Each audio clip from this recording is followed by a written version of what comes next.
Alors, par rapport donc entre la question 2 et la question 5, donc déjà c'était entre 1, 2 ou 5, puisque la superposition du rouge et du bleu, ça donne du magenta en synthèse additive. Alors, synthèse additive, donc ça veut dire qu'en fait, toute l'intensité lumineuse de la première source va se superposer, va s'additionner à l'intensité lumineuse de la deuxième source. Donc en synthèse additive, ce n'est pas possible d'obtenir, quand vous superposez deux sources lumineuses, une source lumineuse qui a une intensité moins grande. C'est pour ça que c'est la cinquième question qui est la bonne, parce que vous avez une superposition plus incohérente des photons de la source bleue et des photons de la source rouge. Donc au niveau de la tache magenta, vous aurez toujours une intensité plus grande que parce que j'ai pris la même intensité aussi pour les deux sources lumineuses. Est-ce que j'ai répondu à la question qui a été posée sur le chat?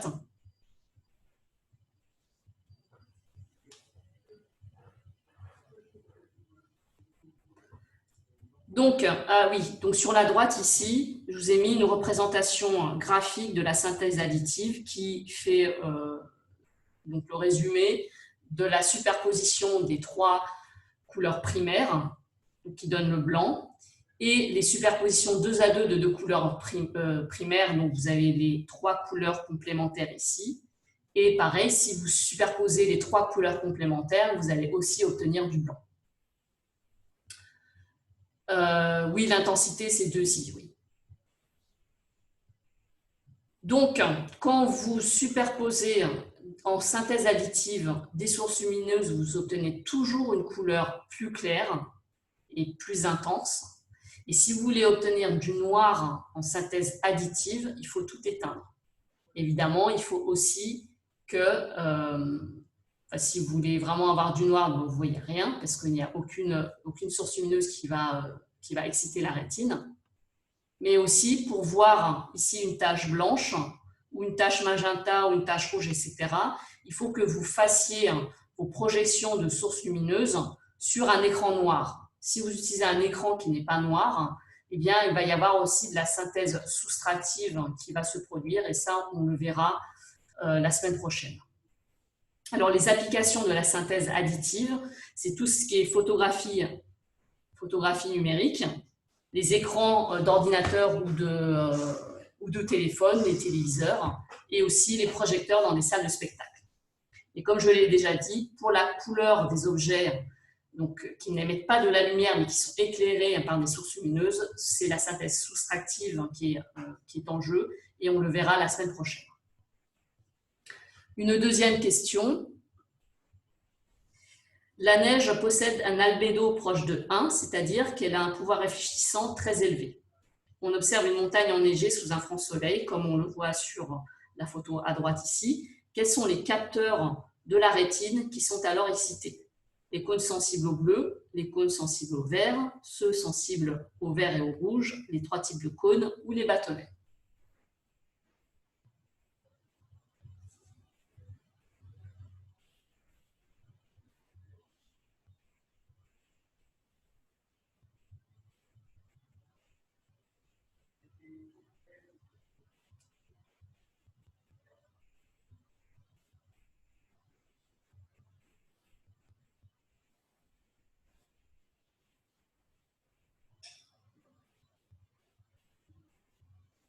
Alors, je vais arrêter le vote.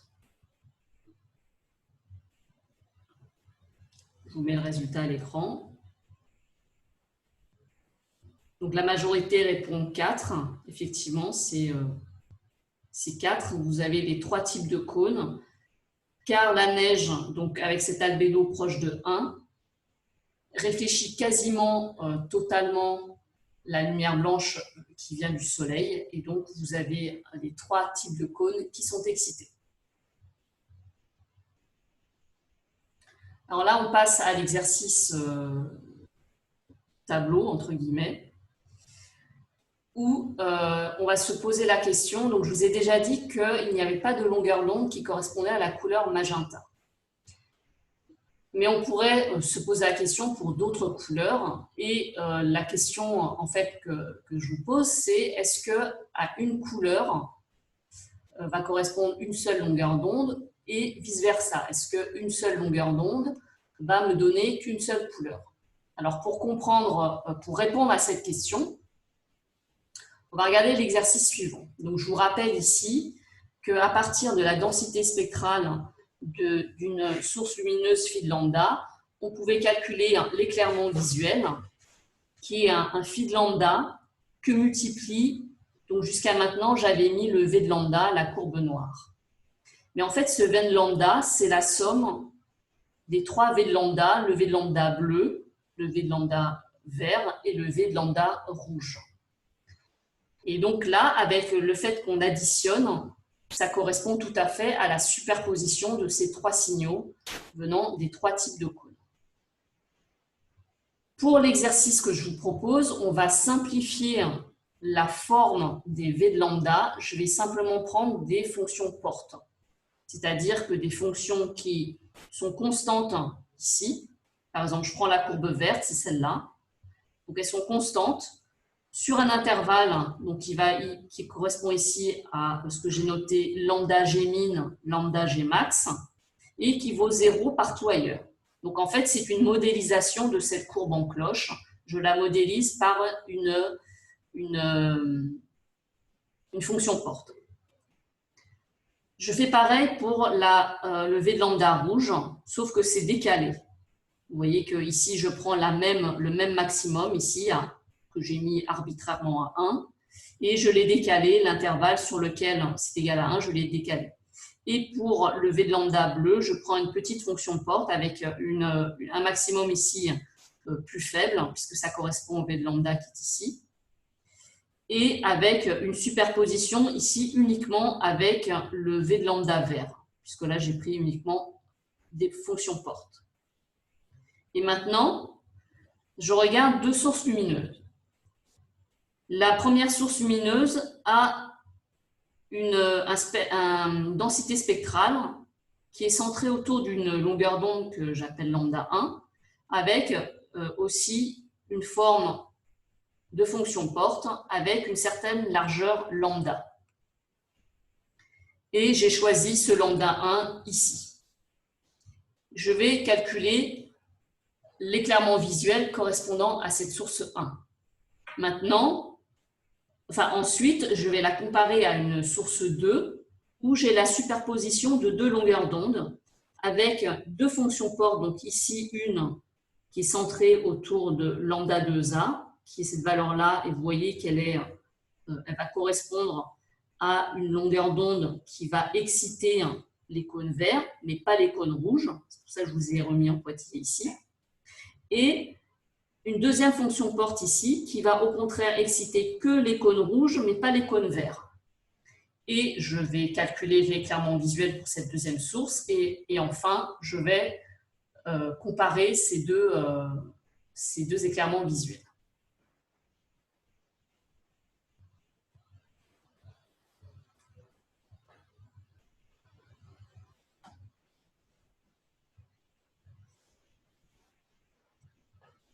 Alors, comme je dois calculer, voilà ce que je dois calculer. Et vous voyez que dans l'intégrande, en fait, on fait le produit entre la densité spectrale de la source et le V de lambda pour chacun des cônes. Quand je fais le produit, vu que j'ai modélisé mes V de lambda comme des fonctions portes, c'est-à-dire qu'elles sont constantes sur un intervalle fini et nul ailleurs, et que j'ai fait exactement la même chose pour ma source 1, j'ai une fonction porte qui vaut une certaine valeur, donc ici en l'occurrence j'ai pris 1 sur un certain intervalle, eh bien il faut que j'identifie entre mon V de lambda bleu, est-ce que j'ai une superposition des intervalles où le V de lambda bleu et la courbe noire qui va correspondre à ma source, est-ce qu'il y a un intervalle en commun où ces deux fonctions sont non nulles? Auquel cas, le produit va me donner quelque chose qui est non nul. ou est-ce qu'il n'y a aucun intervalle sur lequel ces deux fonctions sont non nulles en même temps? À ce moment-là, si elles ne sont pas non nulles en même temps, vu qu'il y en a une qui vaut 0, ben forcément, quand je vais faire le produit des deux, ça va me donner 0. Donc, par exemple, si je regarde pour ici le bleu, la fonction bleue, elle est non nulle sur cet intervalle-là, mais sur cet intervalle-là, la source n'a pas de densité spectrale. Donc, quand je vais faire la multiplication de phi de lambda par v de lambda bleu, ça va me donner 0.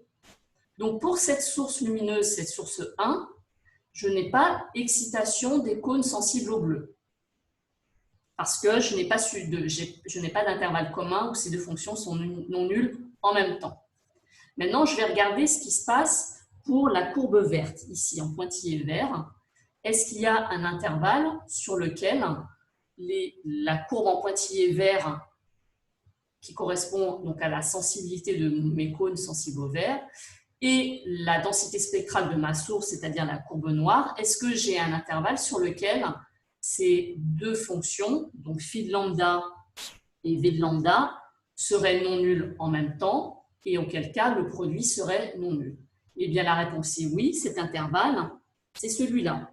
C'est précisément celui-là. Puisque ici, j'ai pour ma source, pour mon cône, mes cônes sensibles au vert, donc c'est la fonction porte que je viens de surligner en jaune, et je vois que sur cet intervalle-là, celui-là, qui correspond justement à un intervalle de largeur lambda, eh bien, les deux fonctions valent 1. Quand je fais le produit de 2, ça va me donner 1.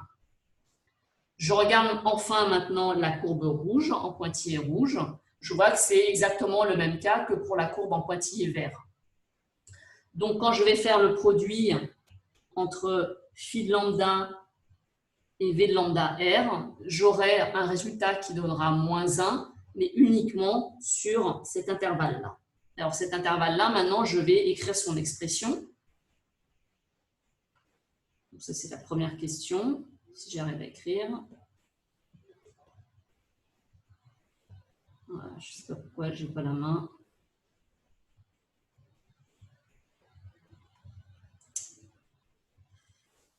Quand ça marche, c'est bien, mais quand ça ne marche pas, ça ne marche pas. Bon, je vais le faire en dessous, tant pis.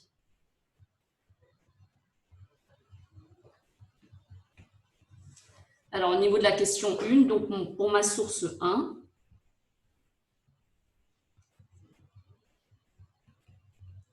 mon phi de lambda, donc je vais l'appeler phi 1, il vaut 1 si lambda, il est compris entre lambda 1 moins grand lambda sur 2 et lambda 1 plus grand lambda sur 2. Pourquoi lambda sur 2? Parce que la largeur ici, c'est lambda. Donc, ici, je vais avoir lambda 1 moins grand lambda sur 2 et ici, j'ai lambda 1 plus grand lambda sur 2. Donc, dans cet intervalle-là, la densité spectrale de ma source 1 est non nulle, elle vaut 1, c'est ce que j'ai pris ici, et sinon, elle vaut 0 partout ailleurs. Et maintenant, je regarde au niveau des produits phi 1 de lambda, donc, que multiplie le bleu. Donc ça, on a vu que c'était 0, quel que soit lambda. Phi 1 de lambda que multiplie VG de lambda, on a vu que ça vaut 1, mais sur le même intervalle sur lequel phi 1 de lambda est non nul. Donc c'est le même intervalle, je le réécris ici. Lambda 1 moins grand lambda sur 2 et lambda 1 plus grand lambda sur 2. 0 ailleurs. Et pour le dernier cône, donc phi 1 de lambda que multiplie VR de lambda, et c'est exactement la même chose que pour les cônes sensibles au bleu.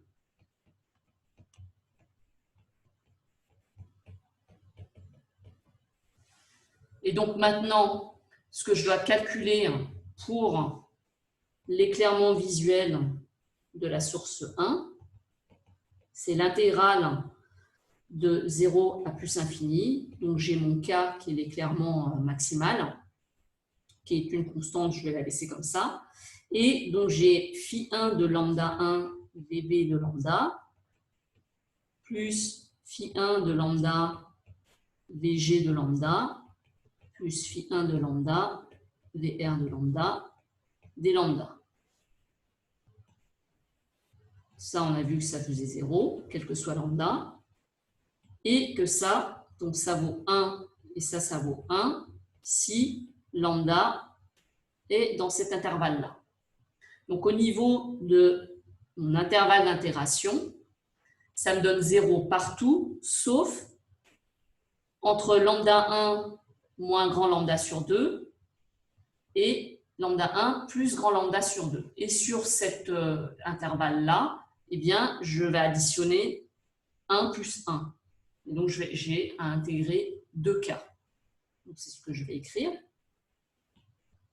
Donc, phi1 de l'éclairement visuel par la source 1. Donc, je réduis mon intervalle d'intégration entre lambda 1 plus grand lambda sur 2, lambda 1 plus grand lambda sur 2. Et qu'est-ce que j'intègre? J'intègre un k que multiplie 1 plus 1 par rapport à des lambda. Donc, c'est une constante. Donc, j'obtiens d par 2 fois k. La primitive de 1, c'est lambda. J'intègre par rapport à lambda. Et je prends les valeurs en lambda 1 plus grand lambda sur 2 et lambda 1 moins grand lambda sur 2. Donc, ça me fait 2k, facteur de lambda 1 plus grand lambda sur 2 moins lambda 1 moins grand lambda sur 2. Les lambda 1 se simplifient et j'obtiens grand lambda sur 2 plus grand lambda sur 2, c'est-à-dire grand lambda. Donc, j'obtiens 2k grand lambda. Donc, l'éclairement visuel avec la source 1, c'est 2k grand lambda. Voilà au niveau de la première question.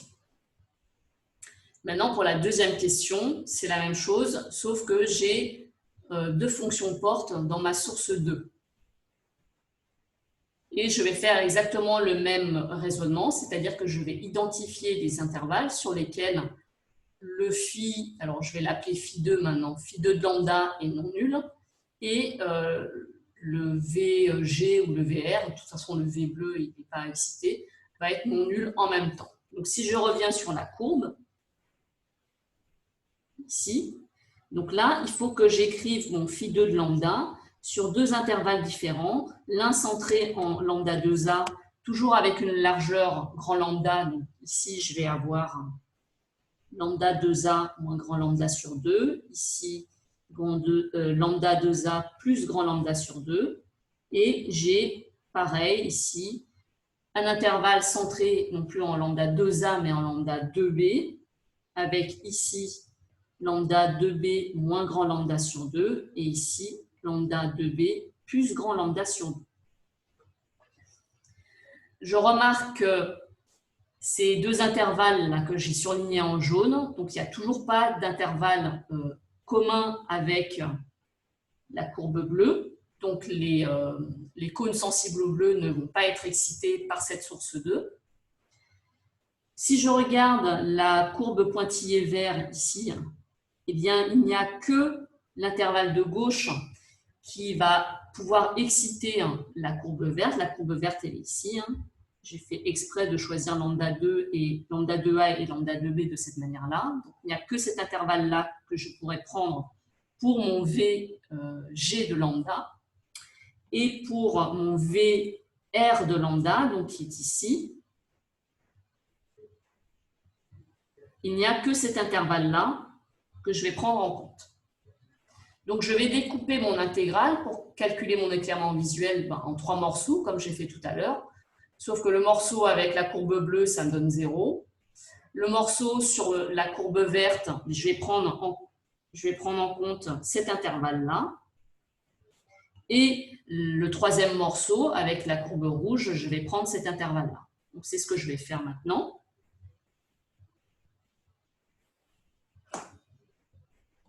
Donc, mon éclairement visuel pour la deuxième source, je réécris la définition. Ah oui, j'ai oublié d'écrire, je vais quand même écrire ce que vaut phi2 de lambda pour bien fixer les idées.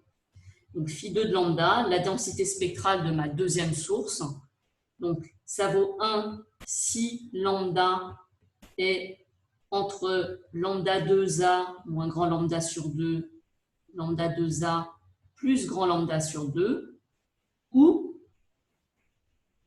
lambda 2b moins grand lambda sur 2, lambda 2b plus grand lambda sur 2. Donc ça, c'est ma deuxième fonction. Et ça vaut 0 partout ailleurs.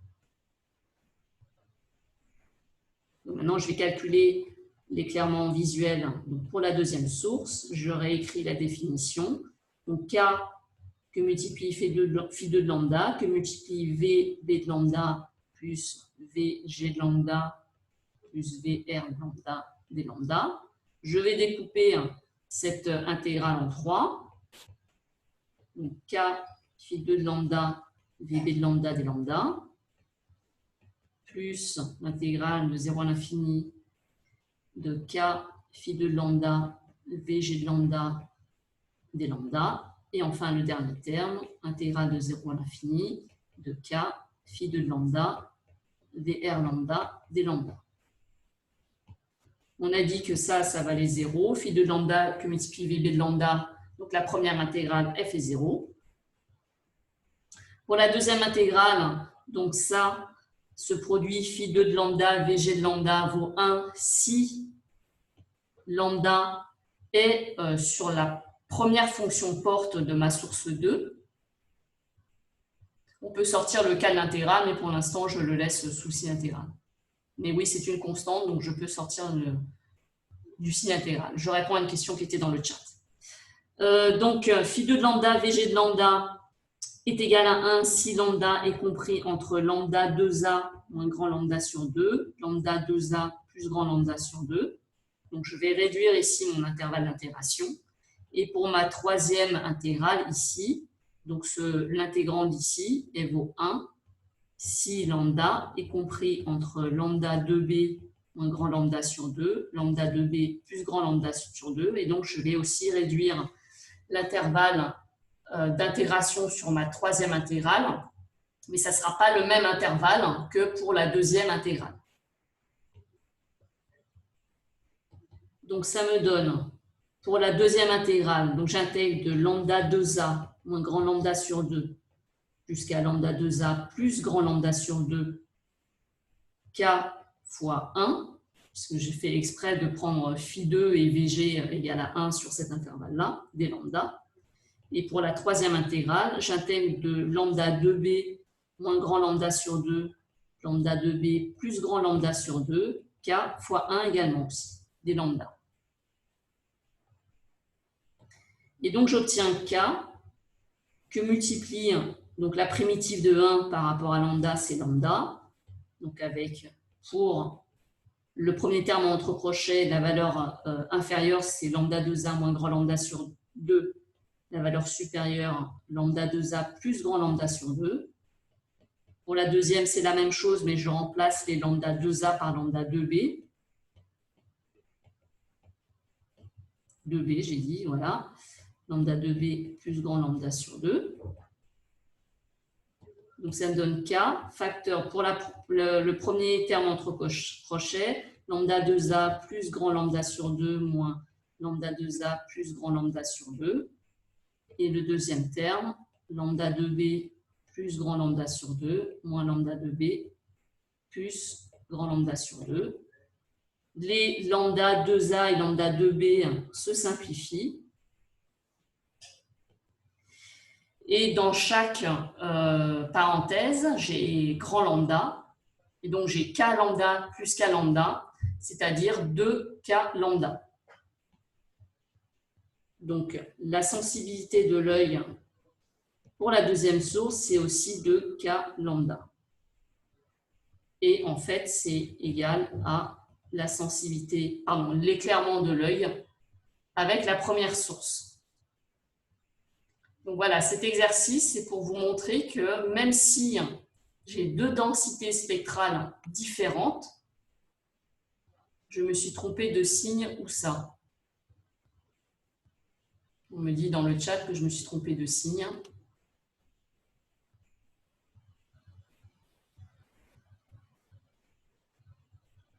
Je ne vois pas où est mon erreur de signe.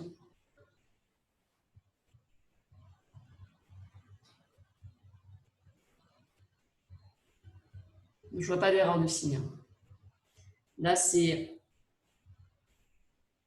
moins facteur de lambda 2A moins lambda sur 2. Donc, j'ai un moins qui... j'ai deux signes moins, ça me fait un plus. Là, ça me fait un plus ici aussi. Bien, donc comme il n'y a pas d'erreur de signe, donc je poursuis ma conclusion. Malgré le fait que j'ai deux sources de densité spectrale différentes, et évidemment, j'ai choisi les longueurs d'onde exprès pour qu'à la fin, j'obtienne le même éclairement visuel par rapport à ces deux sources lumineuses. C'est pour vous montrer que deux sources lumineuses peuvent donner la perception de la même couleur. Donc, on n'a pas équivalence entre longueur d'onde ou densité spectrale, une source, et la couleur. Si une longueur d'onde peut nous donner une certaine sensation de couleur, une couleur donnée, vous ne pouvez pas remonter de façon univoque à une seule longueur d'onde ou à une seule densité spectrale. Voilà, donc c'était l'objectif de cet exercice. Voilà, je vais revenir au diaporama. Et encore une fois, pour ceux qui n'étaient pas là tout à l'heure, donc il y a une question, je ne comprends pas bien longueur d'onde différente de couleur. Donc la couleur, c'est la perception que vous en avez par rapport à l'excitation des cônes de la rétine. Donc il y a des V de lambda qui interviennent là-dedans. C'est mon éclairement visuel ici.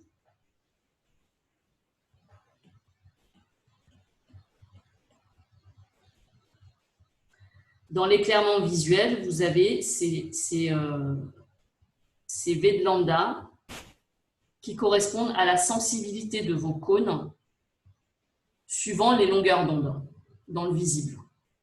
Maintenant, votre spectre de votre source visuelle, elle émet suivant certaines longueurs d'onde, peu importe que vous les regardiez ou pas. Donc, c'est-à-dire que si vous avez une source lumineuse avec une longueur d'onde, une source lumineuse monochromatique avec une longueur d'onde à 450 nanomètres, donc vous allez l'apercevoir bleu. Mais si vous avez une autre source lumineuse qui va avoir un truc piqué autour de 400 nanomètres et un autre autour de, je sais pas, je dis n'importe quoi, 480 nanomètres, peut-être que la superposition de ces deux longueurs d'onde va vous donner la même sensation de bleu. Donc la notion de couleur, elle fait forcément intervenir la sensibilité des cônes sur la rétine humaine. Et donc, c'est quelque chose de subjectif à la vision humaine. Alors que la longueur d'onde, c'est un nombre qui correspond à la périodicité spatiale d'une onde électromagnétique. C'est quelque chose qui est indépendant de l'existence humaine. Et donc voilà, cet exercice est pour vous montrer que une longueur d'onde peut vous donner une couleur, mais deux longueurs d'onde peuvent vous donner la même couleur. C'est plus clair? Oui, j'ai l'impression que oui. Ok, donc je reviens sur le diaporama. Encore, oui, c'est ce que j'étais en train de dire tout à l'heure. Pour ceux qui n'étaient pas là tout à l'heure, au début du cours, vous aurez la correction de ces exercices sur Moodle plus tard dans le semestre. En gros, quand j'aurai le temps de faire les vidéos ou de rédiger les corrections. Voilà. Donc maintenant, je vais passer à la dernière partie de ce cours, qui est les formats numériques des images et le codage des couleurs. Bon, vraisemblablement, je n'aurai pas le temps de tout finir, mais je suppose que c'est quelque chose à laquelle vous êtes déjà familier, puisque vous avez grandi avec les téléphones portables. Alors, quelle est la problématique que je voudrais soulever ici? Vous voyez ici, vous avez un cercle blanc avec une frontière noire bien délimitée. Maintenant, si je fais un zoom au niveau de cette frontière, on peut voir que même si je zoome beaucoup, ici j'ai une frontière qui est bien tracée, bien définie. Maintenant, si je vous montre ce deuxième cercle, vu du même point de vue, on a l'impression qu'on a la même qualité d'image. Par contre, si je zoome ici, on voit que j'ai une pixelisation au niveau de la frontière entre le blanc et le noir. Ça veut dire que du point de vue informatique, ces deux cercles n'ont pas été codés de la même manière. Donc, on va se demander pourquoi est-ce que sur certaines images, pourquoi quand on zoome, on a cet effet de pixelisation de l'image. Et on va voir aussi qu'il existe plusieurs formats numériques pour coder les images et que certaines sont plus adaptées suivant tel ou tel usage, suivant qu'on veut faire de l'archivage de photos ou si on veut mettre les photos sur un site internet. Autre question, sur cette image où vous avez des gobelets de plusieurs couleurs, si je zoome sur cette partie-là, on voit de nouveau une pixelisation au niveau de la frontière entre deux couleurs. Et donc, on peut se demander comment est-ce que, d'une part, ici, cette espèce de jaune-vert est codé, le rouge également ici, et comment est-ce que, informatiquement, on peut gérer la frontière entre plusieurs couleurs. Et tout ça, on va utiliser de nouveau la synthèse additive. Alors, il faut d'abord distinguer deux types d'images qui correspondent aux deux cercles que je vous ai montrés tout à l'heure. Soit des images dites matricielles, on dit aussi bitmap, raster ou pixelisées, qui sont un ensemble de points, de pixels dans un tableau 2D. Donc là, c'est exactement la même image que tout à l'heure, où vous avez un S qui paraît plus ou moins net, et quand vous l'agrandissez, vous voyez les pixels donc, qui vont définir ce S. Il faut le distinguer des images vectorielles, qui sont des représentations d'entités géométriques, donc typiquement des formes géométriques simples, par des formules mathématiques. Et donc, quand vous zoomez une image vectorielle, vous n'avez pas de perte de qualité de votre image, parce que cette image, elle est décrite par des formules mathématiques. Par exemple, si je reviens sur l'exemple de ce cercle, donc maintenant j'ai mis ici un fond bleu, je peux définir ce cercle par 5 paramètres. D'abord, la position du centre sur mon image, le rayon de ce cercle, la couleur de l'intérieur, l'épaisseur du bord de ce disque, en fait, on devrait dire un disque, et la couleur du trait. Donc ça, c'est quelque chose qu'on peut modéliser facilement mathématiquement. Et en fait, c'est le processeur de l'ordinateur ou de votre téléphone portable qui va traduire ces formules mathématiques en des informations qui vont pouvoir être interprétées par la carte graphique, soit de votre ordinateur, soit de votre téléphone portable. Et donc, c'est pour ça que des fois, quand vous chargez des images, si ce sont des images vectorielles, ça va prendre un petit peu de temps pour voir apparaître l'image parce que le processeur doit faire cette traduction pour la carte graphique. Alors, je vois une question dans le chat. C'est selon la valeur appliquée à 3 paramètres représentant les 3 types de cônes. Je ne comprends pas la question. Est-ce que ça a un rapport avec le format numérique des images? Ou est-ce que c'était par rapport à l'exercice de tout à l'heure? Par rapport à la question qui est dans le chat.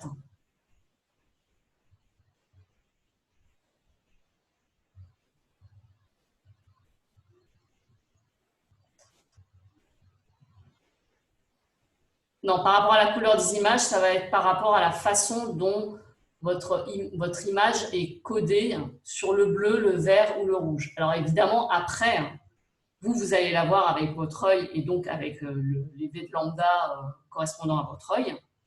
Mais de manière absolue, il y a un codage, un nombre qui va être, et on va le voir tout de suite, qui va être associé au vert, au bleu, au vert et au rouge pour chaque image. Et ensuite, c'est la façon dont chaque pixel va contenir ce triplet de nombres. Mais on va le voir tout de suite. Ah oui, donc dans toute la suite, je ne vais parler que des images matricielles, c'est-à-dire donc des images faites de pixels. Alors les pixels, c'est un raccourci entre picture et element. Et donc, c'est le plus petit élément constitutif d'une image sous-entendue matricielle. Alors, une matrice, c'est un tableau 2D. Et donc là, on a une matrice de pixels. Donc là, l'exemple le plus simple, c'est quand vous avez donc ici un tableau avec un certain nombre de colonnes, un certain nombre de lignes. Et là, chaque pixel va être codé soit en blanc, soit en noir. Et donc, vous allez stocker pour chaque pixel une certaine quantité de données. Donc ici, ça va être blanc ou noir pour chaque pixel. Ce qu'on appelle la définition d'une image, c'est une définition en pixels. C'est le nombre total de pixels qu'on a dans l'image. Donc, c'est le nombre de colonnes que multiplie le nombre de lignes. La résolution d'une image, c'est un nombre de pixels par unité de longueur. On peut aussi appeler ça une densité linéique de pixels.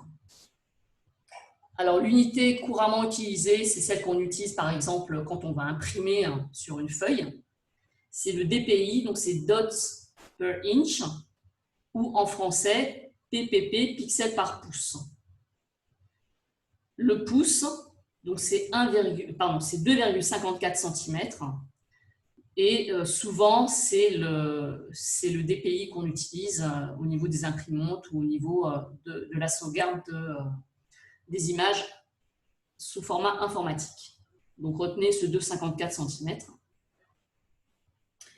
Et donc, pour une image donnée, la résolution en DPI, c'est le nombre de pixels dans une ligne divisé par la largeur en pouces ou le nombre de pixels dans une colonne divisé par la hauteur en pouces. Donc là, il faut juste se souvenir de ce 2,54 cm. Et la dimension réelle d'une image, eh bien, vous prenez la résolution. Si vous prenez l'inverse d'une résolution, vous voyez que vous allez obtenir soit une largeur, soit une hauteur, c'est-à-dire une dimension en pouces. Et donc ça, c'est pour un pixel et vous devez multiplier par le nombre de pixels, donc soit le nombre de lignes, soit le nombre de colonnes, ça dépend si vous prenez la hauteur ou la largeur de votre image. Sur cet exemple-là, donc on a l'image d'un poisson avec des résolutions différentes. Et on voit que pour une basse résolution, donc à gauche, je n'ai que 3 points par pouce. Eh bien, le poisson, il apparaît uniquement par un rectangle bleu. Et plus on va vers la droite, plus la résolution augmente, donc la densité linéique de pixels augmente, et donc mieux vous allez pouvoir gérer la frontière entre ici la couleur blanche et la couleur bleue. Donc, vous allez mieux rendre compte de la forme de votre poisson. Une petite question avant de poursuivre. Un constructeur de télévision préconise de se placer à une distance de 1,9 m pour une télévision de 19 pouces en haute définition, en HD. On achète une télévision de même taille, mais en Ultra HD ou en 4K. Donc, je vous demande, est-ce que la distance minimale à laquelle on peut désormais se placer est plus petite, la même ou plus grande?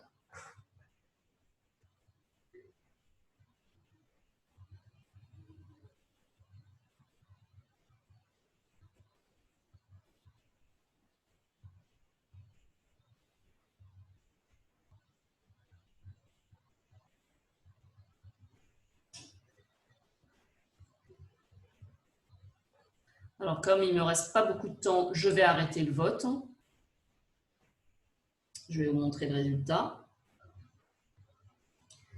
Donc, la majorité répond réponse 1, c'est-à-dire qu'on peut se placer à une distance plus petite.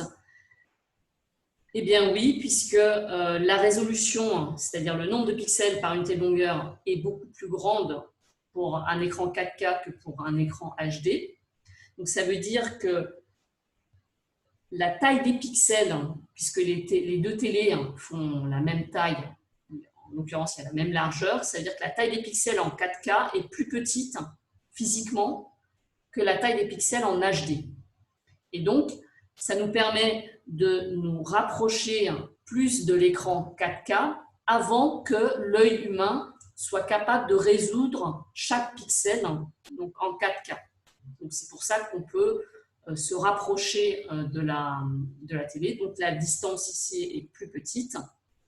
Et corrélativement, on a plus l'impression d'être immergé dans l'image parce que du coup, on va avoir au niveau angulaire une image qui va aller plus sur les côtés. Donc, on va avoir une impression d'immersion dans l'image qui sera plus importante en 4K qu'en HD. Alors, on me demande de revenir à la diapo d'avant le vote. C'est-à-dire avec les poissons, là, c'est ça?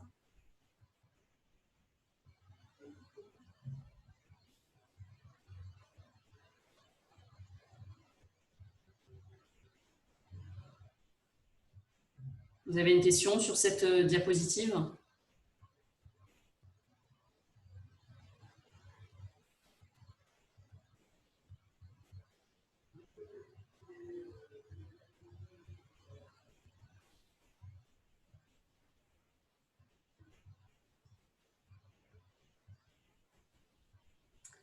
Est-ce que vous avez une question sur cette diapositive? Parce que là, il me reste très peu de temps. Ok, de toute façon, vous pouvez y réfléchir et me reposer des questions la semaine prochaine. Donc, je vais juste passer pour finir. Ah oui, il y avait le poids d'une image. Oui, ça, je suis obligée d'en parler. Donc, vous savez tous que l'unité en informatique, c'est le bit qui est la contraction de binary digit. Et donc, c'est la façon dont l'information va être codée. Et donc, en informatique, ce sont des puissances de 2. Donc, si vous avez 2 puissance 1, on va parler d'un bit. Donc, vous avez vous avez 2 états, donc soit 0 ou 1. 2 bits, vous allez avoir 4 états. 4 bits, 16 états. Et 8 bits, 256 états. On va parler d'octet, qui est un ensemble de 8 bits, ou un byte en anglais. Donc, il y a une petite confusion ici entre bit et byte en anglais. Et je vous fais juste remarquer que les préfixes kilo, méga, giga, téra, etc. se rapportent à des puissances de 10, alors qu'en informatique, c'est des puissances de 2. Donc, on a introduit dans les années 80 d'autres préfixes, kibi, mebi, jibi et tebi, donc en octets, pour faire la distinction entre ces puissances de 10 et ces puissances de 2. Et en fait, les vendeurs de disques durs, ils jouent là-dessus. C'est-à-dire qu'ils vont vous donner une capacité en téraoctets, mais sauf que informatiquement, ce n'est pas codé en puissance de 10, ça va être codé en puissance de 2. Et donc, physiquement, quand vous regardez la capacité de stockage dans un disque de 1 téraoctet, vous avez moins de 1 tébioctet, forcément, puisque un tébioctet, c'est plus petit qu'un téraoctet.